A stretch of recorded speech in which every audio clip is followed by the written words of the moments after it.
চাকু নিয়েছি। তো প্রথমে এরকম করে লম্বা করে দাগ দেব, পরে এরকম করে মাঝখান থেকে এরকম ডিজাইনটা করছি আমি। তোমরা তোমাদের পছন্দ মতো ডিজাইন করে নেবে।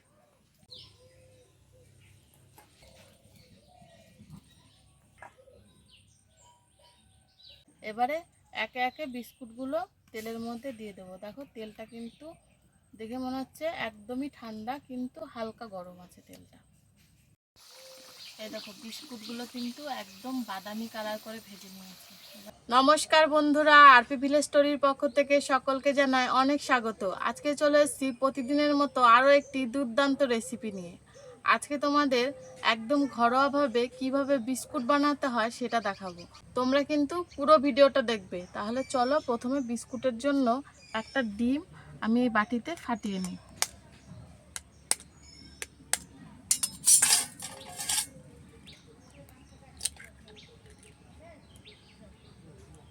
এই দেখো একটা ডিম আমি ফাটিয়ে নিলাম।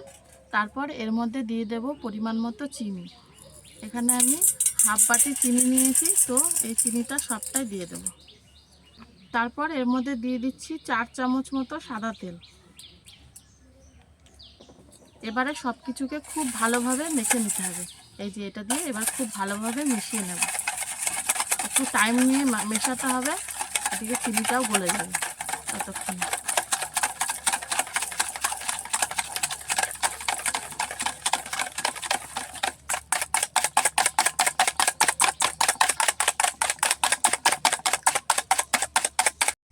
এবার এই মিশ্রণটার মধ্যে অল্প একটু নুন দিয়ে দেব। তারপরে আবার খুব ভালোভাবে ফাটবে এটাকে।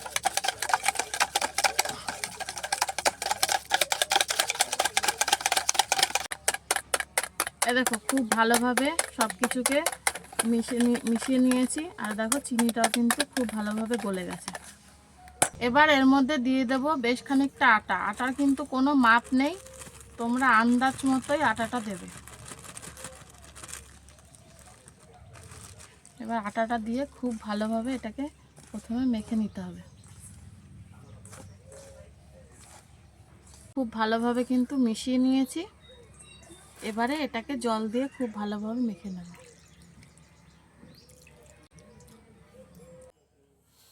এবারে এটাকে খুব ভালোভাবে মেখে নেব, একদম শক্ত শক্ত করে মেখে নিতে হবে।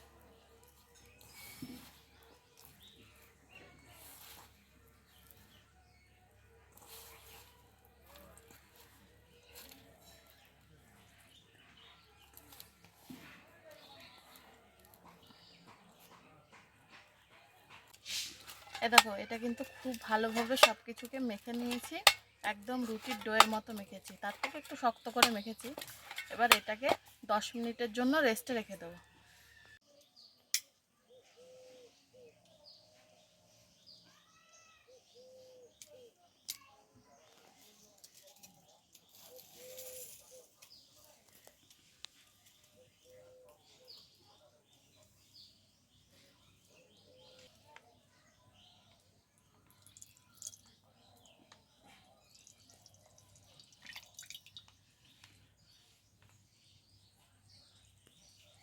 ওইদিকে তেলটা গরম হতে হতে আমি এদিকে বিস্কুটগুলো সব বানিয়ে নেব।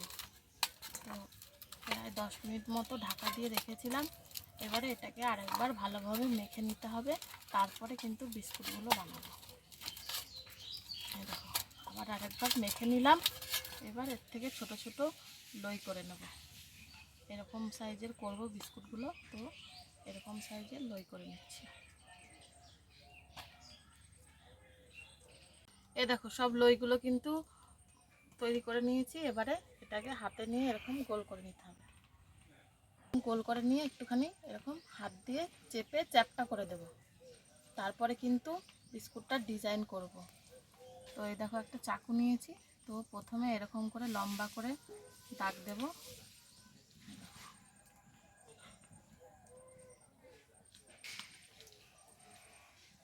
এরকম, তারপরে এরকম করে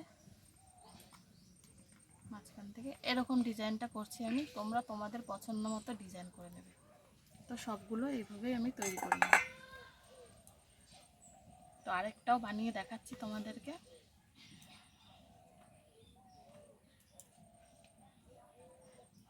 তোমরা চাইলে এটা লম্বা করে শেপও করতে পারো, আমি কিন্তু গোল রাখছি।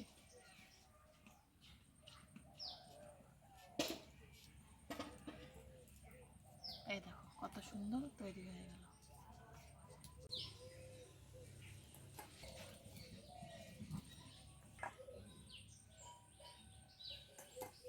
এ দেখো সব বিস্কুটগুলো কিন্তু তৈরি করে নিয়েছি খুব ভালোভাবে। এবার তেলের মধ্যে ভাজবো। দেখো তেলটা কিন্তু খুব হালকা করে গরম করেছি। বিস্কুট ভাজার জন্য কিন্তু খুব বেশি গরম দিলে হবে না। এবারে একে একে বিস্কুটগুলো তেলের মধ্যে দিয়ে দেবো। দেখো তেলটা কিন্তু দেখে মনে হচ্ছে একদমই ঠান্ডা, কিন্তু হালকা গরম আছে তেলটা।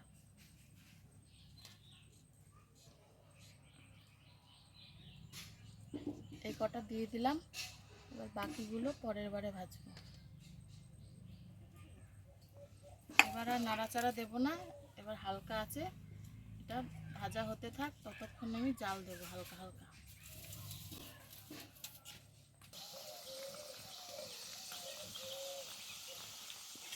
দেখো বিস্কুটগুলো হালকা আছে, জাল দিতে দিতে দেখো মানে অনেকটাই ফুলে উঠেছে। এবার আরও একটু এই পিঠটা ভেজে নেব। দেখো হালকা কালারও চলে এসছে, আর একটু ভাজা হবে। তো এবার একটুখানি আরও একটু ভেজে তারপরে উল্টাবো।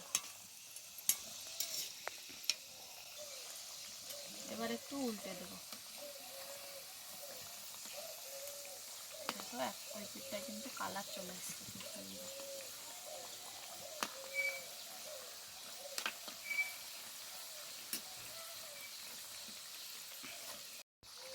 এই দেখো বিস্কুটগুলো কিন্তু একদম বাদামি কালার করে ভেজে নিয়েছি। এবার এগুলোকে তেল থেকে তুলে নেব।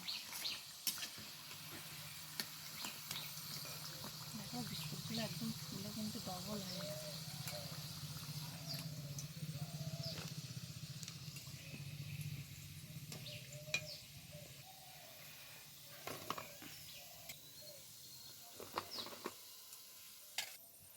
এবার বাকিগুলো ওই একইভাবেই ভেজে নেব।